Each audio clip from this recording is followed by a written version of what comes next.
So I've seen quite a few comments recently on my videos saying that ARK Invest has bought into Workhorse, and as a result, a lot of you have all started buying into Workhorse following their lead. But there's something key that you need to know about how ARK is investing in Workhorse, which I will be discussing in this video today, and I think it's important for anyone following their lead to understand and pay attention to. Alongside this, I also want to discuss a couple new things that came out around Workhorse. Some good news, some bad news, but I want to discuss all of that in today's video in kind of a Workhorse update video, if you will. Now guys, if you want to see a similar video like this on Hyliion SHLL stock, smash that like button down below. We need to get at least 1,500 likes on this video, or that's not happening. So guys, I know you can easily surpass that threshold.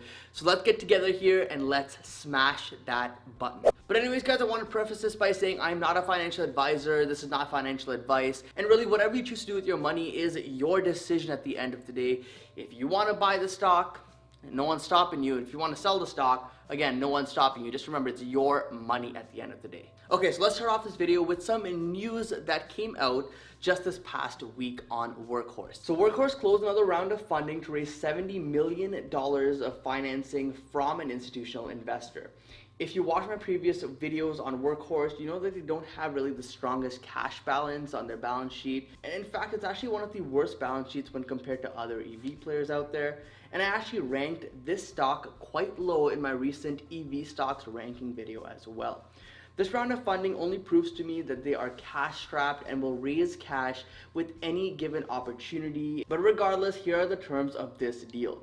The funding was via a $70 million senior secured convertible note that was done with a single institutional investor. Workhorse will be using the current proceeds here for current operating working capital and other general corporate purposes, aka they'll be using this money to run the business. A statement from the CEO reads that this financing gives them almost $110 million of cash to support their accelerated production efforts and working capital needs. Now, while this is reasonable, we see companies do this all the time, it should make you question why they were not able to build that cash themselves over the years, especially since this company has been public since 2010.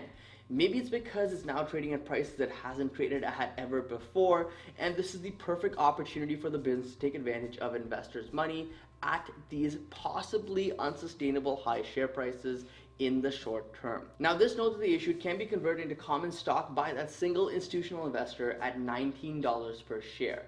The note itself matures on July 1st, 2023 and contains a 4.5% annualized coupon to be paid quarterly in either cash or stock beginning October 1st, 2020. This seems like a pretty sweet deal for the investor because it really puts them in a position to benefit from any possible upside seen over the next few years. And if not, at least they'll be getting a nice 4.5% of interest for their money. Now, like I said, a lot of businesses do this. A lot of businesses raise cash, especially when they're smaller businesses or they're growing rapidly and that kind of stuff. But again, with Workhorse, they've been around, they've been on the public markets for a decade or so. So it really makes me question, why haven't they been able to build this cash over all of this time? Why do they still need to rely on funding to raise their cash balance? Guys, just some food for thought. I don't really have an answer to that, and I guess we may see some insight to that in their next earnings call, but that is something to keep in mind. Now, our next piece of news is actually some positive news, and it's around a big purchase order that the company received recently. And everyone loves purchase orders because it gives you some sort of inkling as to the demand for that company's product. Workhorse announced a purchase order for 20 C1000 all-electric delivery trucks from the Cincinnati-based company eTrucks. Now, this eTrucks company is fairly new and they won't be using these trucks like you may expect. eTrucks plans to function as a vehicle buyer and reseller and will be offering fleet funding program services tailored for different business needs. They also plan to offer financing options including owned or leased programs, and eTrucks will primarily be focused on the SMB market fleet operators in the Ohio area, and eventually they do plan to expand nationally over time. Now, if this trial run with 20 trucks goes well, and if eTrucks themselves is able to actually come out successful as a business, this could be the beginning of a long-term partnership between both businesses where both companies can see big growth. Now, personally, my opinion here is that it's a pretty good opportunity here for both businesses. If you're looking at Workhorse's perspective, this could be a company that's, just starting up, but if they become a big company and they have this partnership from their early days, they could have preference really for future deals over any of their competitors. On the plus side, there is risk here because this new company could easily go belly up. Those 20 orders, maybe they can't fulfill them if they don't have enough cash to do so, and it's just kind of a false hope here at the end of the day. Now, we don't really know which way this is going to play out, but of course we're trying to be optimistic here. We're trying to hope that things play out in the positive direction here for both these companies, and if so, like I said, this could be a very good partnership. Anyway, so now let's move on to our feature presentation, if you will, and that is around ARK Invest and Workhorse. Now, I've seen a few videos pop up and you guys have been all over the comment section about this, saying how ARK Invest bought Workhorse stock, so as a result, it's a good investment and you should be buying that too. Now, while part of the statement is true, yes, they did buy into Workhorse stock, you do have to keep in mind how the stock sits in their portfolio, which is what I want to discuss today. And I think that's going to give you some perspective as to how this company is actually viewed by ARK Invest. So the ETF that holds the stock is called the ARK Autonomous Technology and Robotics ETF, ticker symbol ARKQ. The focus of this ETF versus others, as the name implies, is on autonomous technology like EVs and self-driving cars and trucks. Of course, these companies have to be high growth, disruptive, and have massive potential upside for ARK to really consider them, let alone add them to this ETF. So to have Workhorse in here, guys, is quite impressive. I'm not going to downplay that, and I can see how some investors find this extremely exciting. The breakdown of the ARKQ ETF here shows us that the autonomous vehicle segment makes up 33.8% of this portfolio, so it is a heavy weight in here. But what's important to note is the diversification in here, and that's that the segments like robotics and 3D printing also make up a good chunk of the portfolio, so ARK doesn't have all of their eggs in one basket here. And going on this theme here, let's look at the holdings in this ETF to see where Workhorse sits. Looking at the top 10 holdings, Tesla clearly takes #1 spot with a weight of like 10% or so in this overall portfolio. But even going through this top 10 list, Workhorse does not make the cut. Now, if we expand this to the top 25, again, and we look through, we see some interesting companies. We see Amazon in here, for example, but it only makes up 1.8% of the portfolio. But again, browsing through, Workhorse is nowhere to be seen. Now, out of the 38 holdings in this ETF, Workhorse sits at number 27 with a market value just under $6 million and a portfolio weight of 1.38%. Browsing through, you can see there's a lot of speculative names in here like Virgin Galactic, for example, which has a higher weight than Workhorse.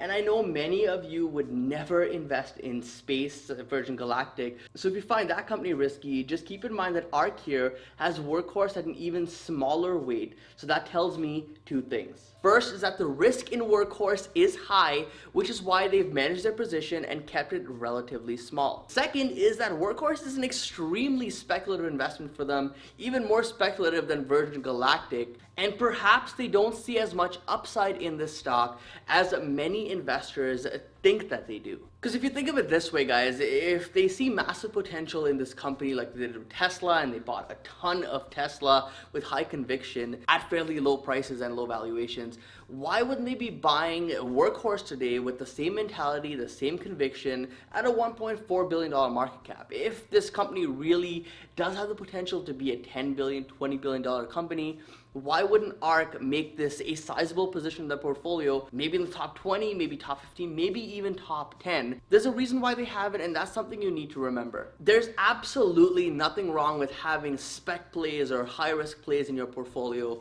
but the key, like what ARK does here, is to diversify so that these spec plays only make up a very tiny portion of your portfolio.